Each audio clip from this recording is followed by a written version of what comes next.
Welcome back to my channel. Today's video ay magre-react tayo about geography ng India. So, I hope guys you will watch with me and learn. So, there is a lot of things about history of India we don't know. Yes, that's right. And if you're interested, just stay in and watch with me. One eternity later. Even Indians have trouble understanding their own country. Obviously, I won't be able to scratch even the surface in this episode, but I'll try my best. A lot of you Indian geography peeps have helped me along the way, so thank you, and without further ado, let's begin. It's time to learn geography now! Hey everybody, I'm your host Barbie. This place doesn't even need much of an introduction. Everybody has heard of India. It's big, it's loud, it's colorful, and most importantly, it has a plethora of confusing territorial anomalies that I just can't wait to cover. Here we go.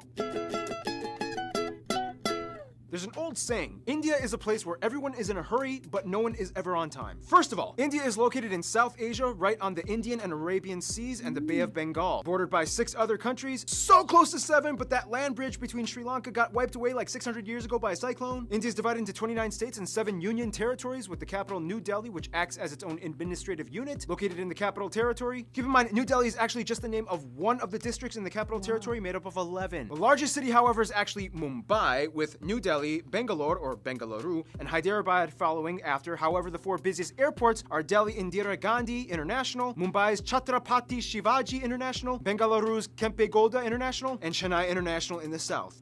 You know why I'm smiling. This is my favorite part of any episode we ever make. Territorial anomaly time. India is loaded with strange borders and deliciously complex demarcation lines. First of all, what exactly is a union territory? In the simplest way I can put this, union territories are places that are too distinct to be incorporated into a state, but too small to have their own local governments. The first one, of course, is the Delhi National Capital Territory, where the capital lies. Chandigarh is a post-independent city constructed to replace Lahore as the capital of the Punjab area after it was split up between India and Pakistan. Then you have the island territories, the smallest one, Lakshadweep, and the Andaman and Nicobar Islands. The Andaman Islands being home to one of the last uncontacted people groups on the planet, the Sentinelese tribe, whom have been hostile to visitors and are therefore left alone, as well as the Nicobar Islands, which actually used to be a short-lived colony of Denmark. Finally, the 3 remaining territories are former European colony towns and ports. Dadra and Nagar Haveli, Daman and Diu, which are separated by about 200 kilometers across the Gulf of Khambat, and the most confusing union territory, the French-speaking Puducherry, which is actually split up between 4 district cities across India: Karikal, Mahe, Yanaon, and Pondicherry. Pondicherry is strange because it has 11 enclaves within the Tamil Nadu state. Oh, and in this area, you can also find that experimental hippie-ish commune with a little bit of controversy. Look it up. Oh, and don't forget, here, the eastern states, also known as the Seven Sisters, are connected by this incredibly narrow 27-kilometer wide pathway known as the Siliguri Corridor. This pathway is like a crucial artery that completes the India puzzle. Or so you would think. Now let's discuss the juicy stuff. Now, in the China episode, I already talked about the disputed areas with India, such as Aksai Chin and Arunachal Pradesh, the latter pretty much just belonging to India as it's almost completely inhabited and operated by Indians. So let's move to the other disputes. Now, as of 2015, the Bangladesh episode is already outdated, as India and Bangladesh have finally come to an agreement over the frighteningly complex former enclave-exclave dispute. In the end, India only lost about 40 square kilometers of land to Bangladesh, and now only a few enclaves and exclaves exist. Now let's head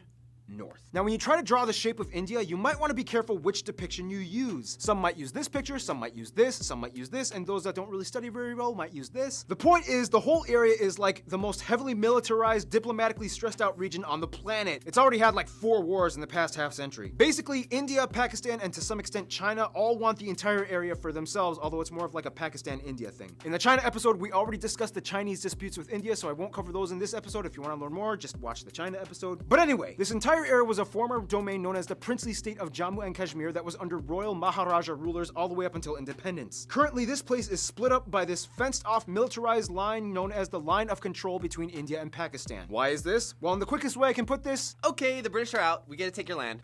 no, we want to be an independent princely state.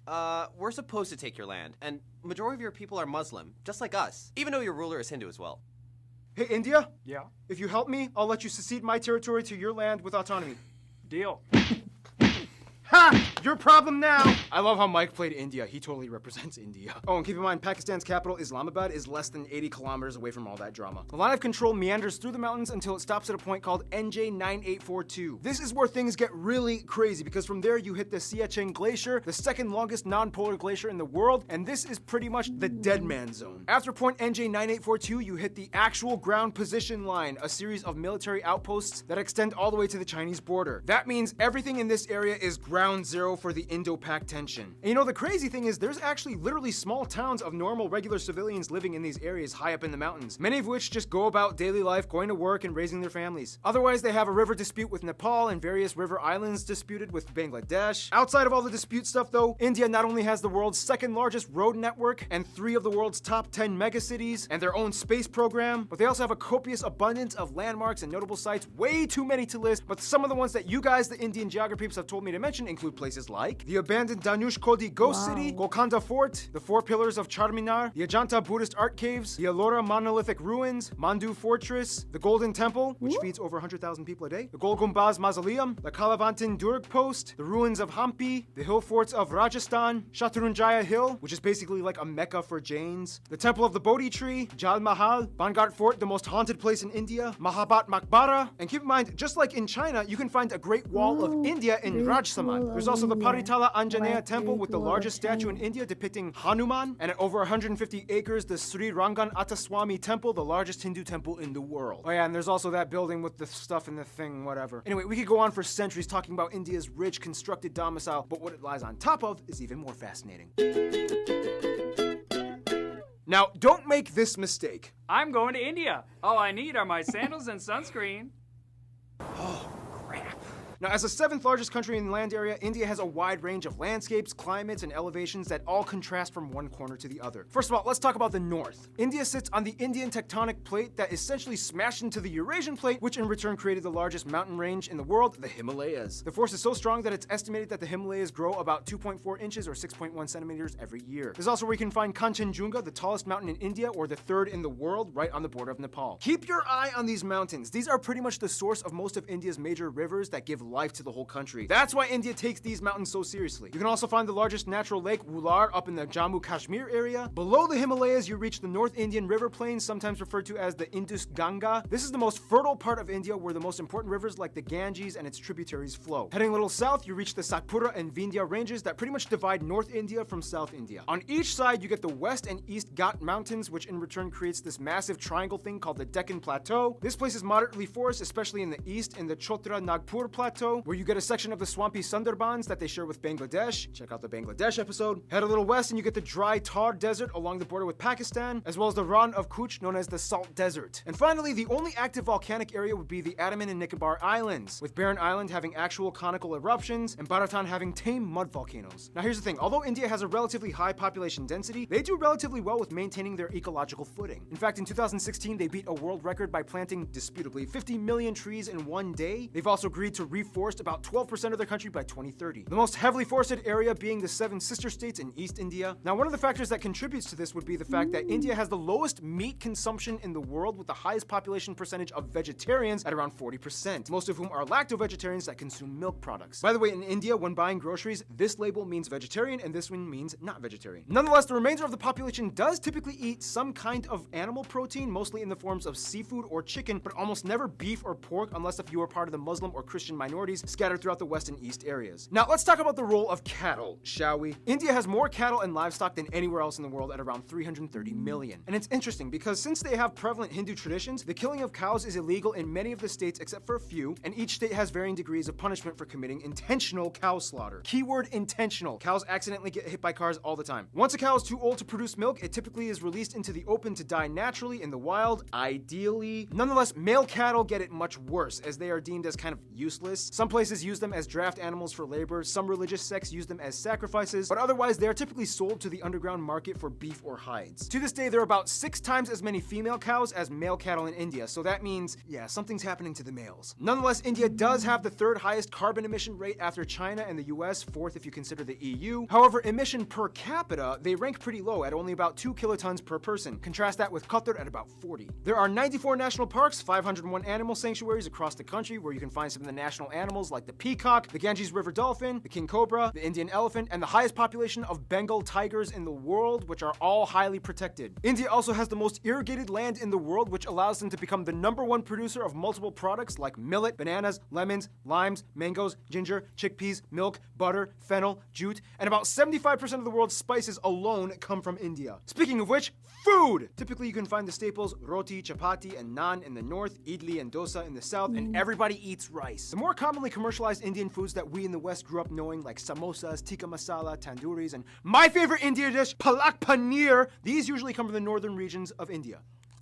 Seriously, India, you took spinach and made it fat. I love you guys! Otherwise, the West is mostly known for their chutneys and pickled foods, as well as beef, since there's a high number of Muslims and Christians. The South uses a lot more coconut and has some of the best curries like poriyals, sambras, rasams, and tutus. And the East is known for having the best desserts like peda, mishti doi, rasgulla, or shondesh. Speaking of which, India is so diverse and complex that sometimes even Indian people need translators when going to different states. It's about to get 10 times more confusing in about 3, 2, 1. Shashti Tharoor once said, "In India, we celebrate the commonality of major differences. We are a land of belonging rather than blood." First of all, India has a population of about 1.3 billion people and is the second most populous country in the world after China, with about 18% of the world's population. About 72% of the country is Indo-Aryan and a quarter are Dravidian, and the majority of the remainder are Mongoloid, Asian, and other people groups. They also use the Indian rupee as their Population currency, of they use the India type is C, D, and M plug billion. outlets, and they drive on the left side of the road. By the way, technically it's illegal for these banknotes to leave the country, but you guys have sent me a lot of them for fan mail for Fan Friday videos, so I don't want to go to jail. Again. Now keep in mind, those statistics that I just mentioned are incredibly generalized. Of the Indo-Aryan and Dravidian communities, there are about 2,000 different ethno-linguistic people groups in India, with about 645 district indigenous tribes, 52 major ones, so obviously we can't cover them all, but what we do know is that the North is very different from the South. For one, the North mostly speaks in languages that are all related to the Indo-Aryan branch, with languages like Hindi, Bengali, Punjabi, and Gujarati, whereas the South speaks a completely unintelligible Dravidian branch, with languages like Tamil, Telugu, Malayalam, and Kannada. Canada. Otherwise, there's also pockets of Sino-Tibetan and Austroasiatic languages spoken in the far north and east. Wait, so how do they all, like, communicate with each other? Great question. Although India does not have an official language, there are 22 recognized national languages, and of these, 2 are the most prevalent, taught in schools and used by government officials, Hindi and English. And very often, these two are like mixed mid-sentence. It's weird. Don't be surprised if you hear someone speaking Hindi and then suddenly finishing off in English. It's like, And I was like, "What this?" And I was like, trying to, like, why are you even trying to do that? I know, right? And the washing machine, I told them, a Bob Saget with a chainsaw. Now, of course, let's discuss the one thing that goes hand in hand with India, Hinduism. About 80% of India claims to be Hindu, or at least part of the Hindu practicing community. Now, we don't have time to explain everything about the tenets and multi-layered philosophies and practices of Hinduism. If you want to know, just talk to a Hindu person. But basically, one thing you do need to know is that Hindu-driven ideologies pretty much dominate most of life in India, everything from family to business. You will see colorful, mesmerizing shrines, temples, statues, and rituals being performed everywhere, even in public. On the Bharat Mata, the Mother of India, statues are everywhere. She's like the symbol of India. The largest Hindu pilgrimage, the Kumbh Mela, happens every 3 years, rotating between 4 cities, in which the adherents bathe in the Ganges River and enjoy a massive festival with tens of millions of people. Like, seriously, you can practically see it happening from space. Now, a controversial topic in relation to Hinduism would be the caste system, which is basically a belief that people are born into a socioeconomic life that they are destined to serve into. Today, however, the system is more fluid and loose from what it used to be from a long time ago, and thanks to economic reforms, anybody with enough drive can kind of move up the social ladder regardless of birth. Nonetheless, India is home to every major religion in the world, even a few Jews, including the B'nai Menashe, an indigenous group that claimed to be one of the lost tribes of Israel. In fact, Judaism and Christianity actually had a head start in India way before it even kicked off in Europe. As tradition holds, Cochin, or Malabar Jews, migrated around 1000 BC to trade during the times of King Solomon, and in 53 AD, Thomas, the apostle of Jesus, arrived in what is now the state of Kerala to establish the first church in India. Today, most Christians are found in the southwest and far east Seven Sisters regions. India also holds the highest population of Sikhs, Jains, and Zoroastrians, mostly found in the north, and the second largest Muslim population in the world after Indonesia. Most Muslims are populated around the northwest areas by Pakistan, or in the east by Bangladesh. Oh, and don't forget the Buddhists. In fact, Buddhism actually started in India. Today, the Dalai Lama even takes refuge in Tezpur in the state of Assam. Oh, that was a lot of information. Okay, so by now you can probably get a grasp of how incredibly mixed and diversified India's population is, but what exactly holds the country together? Well, for one, you kind of have to understand Indian history, which will take way too long to explain, but in the quickest way I can put it, India's Indus Valley, Maurya and Gupta empires, southern empires, Golden Age, Middle Kingdoms, a ton of new religions come flocking in, the north fell to the Delhi Sultanate, the south became the Vijayanagara Empire, the Mughal Empire starts, British East India Company, direct British rule, nationalist movements, independence, republic, economic liberalization in 1991, and here we are today. Vijaya. Essentially, India used to be made up of around 500 smaller royal princely states, and when the British came in, they kind of exploited them to manage such a huge population. Although India is a democratic federal republic and the largest democracy in the world, the old royal families still exist today, and although they have no political power, they hold high positions of influence in their communities across India. So today, technically, you could meet someone that would be considered an Indian prince or princess. Nonetheless, the biggest thing that really united Indians in the past 2 centuries would probably be their hatred of British rule. It was kind of like, Well, this is not cool. yep. What do you say you and I work together and end this thing? Essentially, one good thing you could say that came out of imperialism was that it kind of stopped all the internal squabbling and unified the groups towards one common goal: to get rid of imperialism. Today, Indians are just proud to be Indian. I mean, a Tamil soccer player can get cheered on by a Rajasthani, a Punjabi pop star can sell out tickets in Orissa. Speaking of which, all Indians love movies and music. India has the second largest film industry in terms of volume, pumping out nearly 2,000 films per year. Surprisingly, Nigeria pumps out more. However, the box office revenues gross out at only about $2 billion annually compared to Hollywood at over 10 billion, but still, it's impressive. And keep in mind, it's not just Bollywood, but it's also Tollywood, Gollywood, Collywood, Pollywood, and so on. There's like 20 different woods in India. Oh, and like every movie in India has at least one scene where everybody breaks out in song, and there's almost always a happy ending. Unfortunately, mainstream media has also put an aesthetic strain on many of the people, as it's almost become an obsession to be light or fair-skinned, causing people to go so far as to buy skin bleaching products. Some other controversies include things like illiteracy being an issue in many parts of the country, especially in the rural areas. But I mean, come on, when your country has literally hundreds of different writing systems, go figure. I mean, give them a break. Also, many of you guys, the Indian geography peeps, have asked me to bring awareness to the fact that India does unfortunately have some of the highest rates of human trafficking and child slavery. The government is trying to crack down and culture is slowly being reformed, but for now, it's a sad reality that still does exist. Hey, here at GN, we talk about the good and the bad. I'm just saying. Otherwise, sports do definitely tie everyone together as well, especially cricket, the national sport, even though they also used to do really well in field hockey. India also has a lot of their own indigenous sports like Dopkel in Assam, bull racing in Kerala, Insuknar, rod pushing in Mizoram, and Malakamba, the strange pole yoga gymnastics thing in the south. Otherwise, some notable people from India or of Indian descent might include people like Siddhartha Gautama or the Buddha, Mahavir, Ashoka the Great, Prithviraj Chauhan, Aurangzeb, Shivaji of the Maratha Empire, Mohandas or Mahatma Gandhi, Indira Gandhi, Subhash Chandra Bose, Jawaharlal Nehru, Rabindranath Tagore, C.V. Raman, Satyendra Nath Bose, Bhagat Singh, Dr. APJ Abdul Kalam, Shah Rukh Khan, Amitabh Bachchan, Amir Khan, Salman Khan, Priyana Chopra, Ben Kingsley, Sundar Pichai, Satya Narayana Nadella, A.R. Rahman, Sachin Tendulkar, and Mahendra Singh Dhoni. There's also literally millions of other famous people I missed out on. If you want to mention them, please, there's a comment section below. Use it. In the meantime, we gotta finish this info marathon, shall we?